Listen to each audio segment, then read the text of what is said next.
Okay, so this is my final major project evaluation. I thought like I stated in my pitch, I would evaluate it doing a video to you.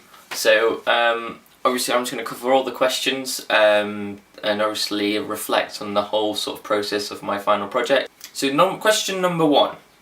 Did you meet your stated aims? Now I know in my pitch what I said was I'll cover the runtime first. Yeah, so initially I said that my FMP would be a runtime of 3 minutes and 30 seconds exactly, and obviously that's ended up sort of deviating a little bit, just because what I said with that 3 minutes and 30 seconds was to do with the actual music video of the song I was going to be using, and that had an end cutscene at the end which overrun by 5 to 10 seconds really. In regards to that, what I've ended up doing is the runtime's gone a little bit shorter just because I've used the actual audio from the song and not the music video. My current runtime is 3 minutes and 21 seconds, and that is just because obviously I haven't got the end cutscene or anything like that. Yeah, I think that aspect of the runtime, I did sort of follow it, but it did sort of change ever so slightly. But I feel like that was an okay sort of thing. I mean, it's close enough really, I would say. So now I'm going to talk about the whole sort of concept that I was talking about, or what my aims of the actual film is, of the music video. Now I wanted to promote nightlife in Exeter specifically, but it can be in general, and obviously in urban cities. So living in urban cities at the moment is the modern sort of thing to do. I wanted it also to be like visually appealing to those who live in urban environments. You know, they go out and they party, or they're in social sort of situations with their friends or family, etc. But I think that I actually did not lack showing that. So initially I had this, I was going to film in a nightclub and I had permission to actually do so, and when it came to the actual evening of doing it, it was not possible just because it was quite cramped in there as well. Basically it was just not going to happen, I was told, so unfortunately that sort of had impacted my whole storyboards as well, which was a real shame, and I had to sort of change them a little bit. What I did to actually change that is I had to think about, right, so if I can't film in a nightclub now, I'm going to have to find an alternative, right? My great friend Ben lent me a white backdrop that I could use, and I simply found on Amazon a cheap disco light, but it was quite good and it did the job really. So I bought some of these clamps as well. I'll show you. So I've got some of these sort of clamps, and basically they're quite heavy duty, and you can attach them to anything really, like a curtain pole or a pair of curtains in the house, or if you don't have a TV studio. So that's one thing that I could sort of show that it was a nightclub setting, as you would be able to see in my final project that you might have seen. And also in regards to that, I also needed actors. So with actors, I was lacking some of them, and I ended up asking my sister and her husband if they would like to be in my music video, and they said yes, but and I wanted to film them in the TV studio at Exeter College, and unfortunately because they obviously are working, they don't finish till about 6 o'clock in the evening. By that time college is closed, so filming in the TV studio was not a possibility at all, which is quite unfortunate. So I used the white backdrop with the disco light, and it gave the setting of a club basically, so that in my storyboard was possible, and I managed to get that done. Okay, and also with my stated aims with the frames per second that I said would be 24 frames per second, because of the whole fact that I was animating and rotoscoping, so the shorter the frames per second, but it was still smooth enough to actually see what was going on, so it didn't stutter really. It was still smooth enough at 24 frames a second. Unfortunately what ended up happening is that I did all my settings on my camera and set it to 24 frames a second, which was 720p, And what's ended up happening was when I turned my camera off and turned it back on again, which I do to save the battery, it ended up resetting all of the settings, including the light exposure as well on there, which is the ISO, and everything like that as well. And it basically screwed it all up. So I was filming in 60 frames a second, so that screwed up my post-production with animation. So to do 1 second of animation, I had to draw on 60 frames to actually get 1 second of animation, which is quite a lot.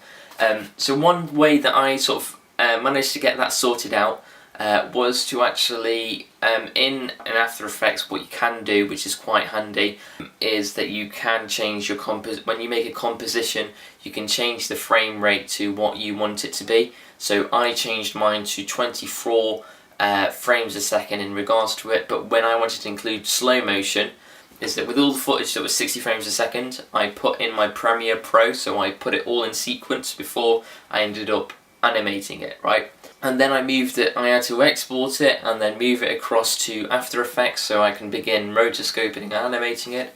And what that ended up doing is I made a new composition, so I put the whole sequence in a new composition and changed the frame rate to 24 frames, which actually did help with my animation. But obviously in the future, I didn't get this sorted until about halfway through animating.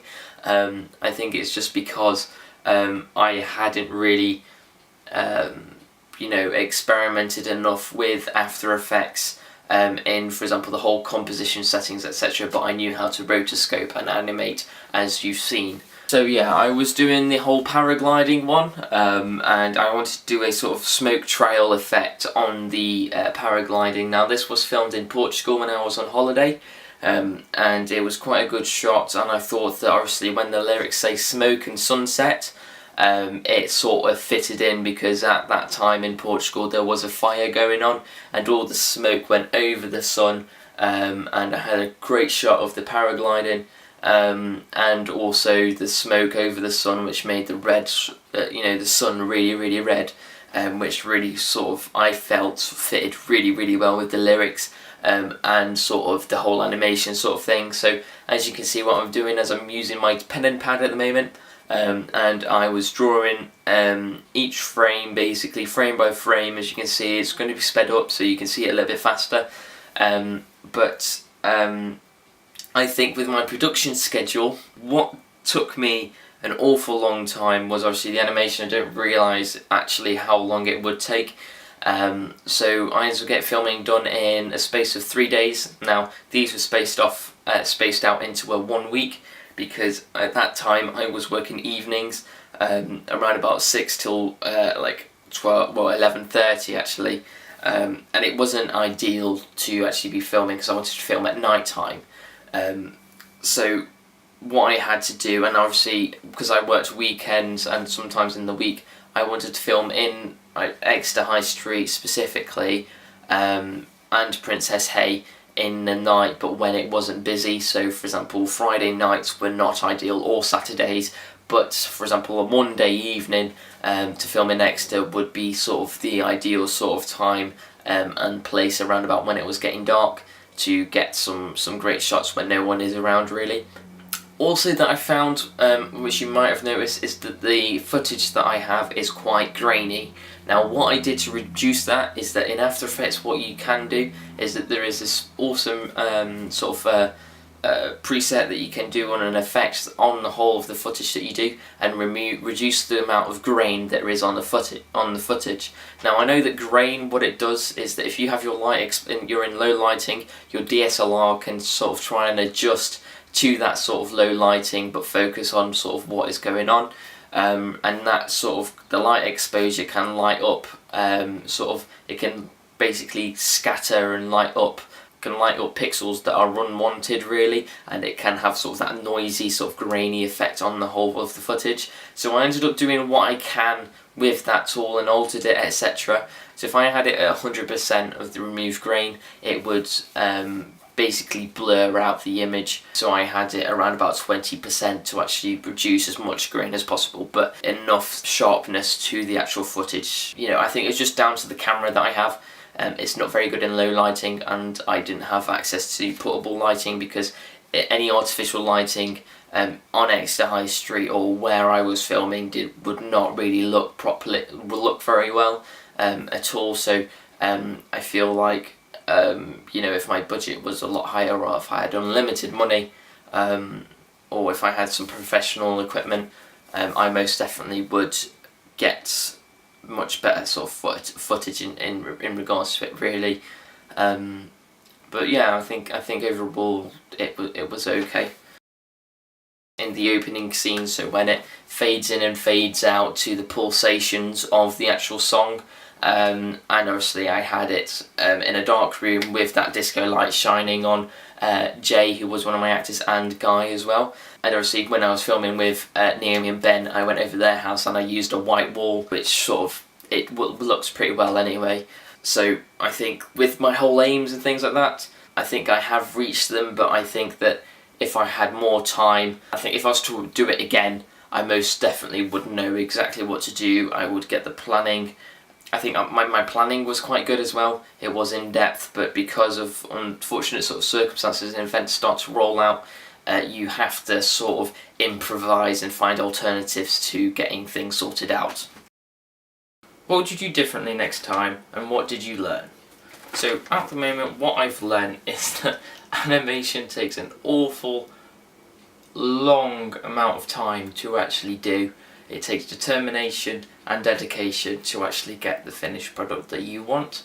I felt at times when I was animating that I was getting nowhere, because it's just so repetitive and time consuming. So even though I was doing about an hour worth of animation, I was still like, when is this going to end? Because I knew that I had like 3 minutes left of footage, and I had only done like 30 seconds and stuff like that. No matter how sort of difficult something can be, if you put your mind to it and you're in the right mindset, then you most certainly can do that. So I feel personally that it's improved many of my skills, such as like put aside anything else that I'm doing, or put myself away from any distractions when I'm actually editing or filming, and actually get on with, you know, the task that's at hand, really. So I've learned that. I've learned that you know, with, for example, doing the research and stuff, it's really important. So when you do research, for example, your practitioner, you need to understand what their sort of foundation is of what their ideas are and how they've sort of become who they are at this time, and look at their sort of the videos that they've done in the past, and how you can use those as great sort of feedback and knowledge for when you do your own sort of video or whatever it might be. You know, research is a really key part of you know, the whole project, really, because without that you wouldn't know who your audience is, what your aims of it of this film is. You wouldn't know exactly how you're going to do it. You wouldn't even have a budget. Basically, you just go out and film whatever it is. You wouldn't have any sort of guidance, that's what I'm trying to say. You wouldn't have any guidance of where or how you're going to do it. So I think that research just gives you that sort of motivation, saying that there's other people out there that have done it, so most definitely you can do it too. I also feel that, you know, what I would do differently this time is, I said this last year, it's my time management. I felt like, for example, even though I had my production schedule to sort of give me guidelines and stuff, things went wrong, and I had to then sort of reschedule things and move them about and stuff, and it basically made a mess. So I think that time management, I shouldn't really, for example, if I'm filming one day and then I'm doing editing the next day, I shouldn't do that. I should maybe give it a two day sort of interval from filming. So for example, if I filmed on a Monday, I'd then edit on a Thursday. It's just because then I'd have the Tuesday and Wednesday to take any other shots. For example, retake any shots that are necessary, because I know myself, for example, on the high street where there's a fishing rod and stuff and shark fins coming up, I felt personally that is one thing that I could have reshot, and obviously re-recorded because I personally wasn't very happy with it. So that is one thing that I would do differently. So I've learned quite a lot. I feel that you know, from when I started and from where I am now, I mean, I feel like I've learnt how to use After Effects. I've learnt how important it is to get the right shots and the settings on your camera correct, and double check it every single time before you actually start recording, to actually ensure that you do have the actors as well, and also just make sure that you do have a set budget, or sort of like a backup of, for example, if anything does go wrong, you have an alternative to fall back on if that is the case. So I think a lot more planning ahead is one of the things that I've learnt from this whole project and whole process, really. What would I do if I had a larger budget, right, / unlimited budget? So, I mean, I would do so much more. I would do castings for my actors. I would pay for a venue, for example, a hall or something like that. I'd pay for actually, like, you know, get an actual set to actually film on. I would buy for example, a better camera, like one camera that's very good in low lighting, just because of the graininess and things like that. So I'd get my castings, I'd get more advertisement, to actually get, for example, my project more out there. I know you can do it on Facebook, social media, websites in general, really, and also posters and things like that. So I feel like if I had a bigger budget, I'd be able to do that. Does the finished product appeal to the target audience? Now, my target audience, I undertook focus groups, surveys online with SurveyMonkey. I've also gone on YouGov as well to get sort of an audience profile out of that as well, and those really helped me to understand who my audience is, etc. Now, I understood that, for example, with my focus groups, that helped me understand what song I need to use that's not too repetitive, but also they like to listen to sort of club music, etc. So something that has a chorus and does sort of change, it's not just a repetitive beat.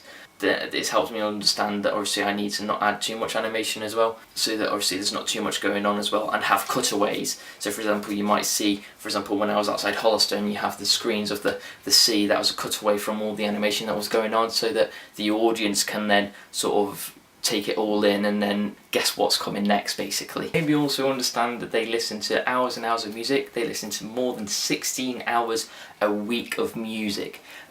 So I feel that also it made me understand that they also listen to, when they listen to the music, they also check out the music video of that song that they like. And so, for example, if they were to watch the music video and it's really good, then it also plays a massive part and massive role in actually promoting the music itself that's used in the music video. So it might get them to actually purchase the song on CD, or listen to it more on streaming websites as well that majority of young people actually use. You know, it's so important, you know, to music. I know that obviously you've got, so I knew that obviously it was mainly house music or rock or pop that people do listen to. Now obviously my audience was the ages of 17 to 25 years of age, so people who actually are young adults and are still going out and sort of trying to find themselves as a person, and music is a great way to sort of express that. And I felt that myself as well, I was able to sort of relate to the song, relate to sort of the music video, and obviously my audience as well. So it was good understanding between me and the audience that obviously that I wanted to reach out to. So yeah, I think that you know, the audience, the research, the production could have gone better. But the post-production went really well, even though it took me more than 50 hours to actually do, over the course of 3 weeks of actually editing it, which is an awful amount of time. But overall, I feel like I'm mostly proud of it just because of the amount of time and effort that I've put into it, and it's really time consuming, and I've put all of my effort into this. more than anything else really in the course of the whole of the course, and I've really enjoyed it. So obviously I'm looking forward to actually going into the level 3 and on the second year now, and obviously expand on my skills more, because this is definitely my passion, and I absolutely love it. And it's just brilliant really. So I'm going to continue and pursue and hopefully get a career in it one day, when obviously I'm older. So yeah, that is my final major project evaluation. Below I will be also doing a production evaluation as well on the blog, so that obviously that Charlie's actually asked me to do. Thanks so much for your time watching this, and I hope you have a good day. Goodbye.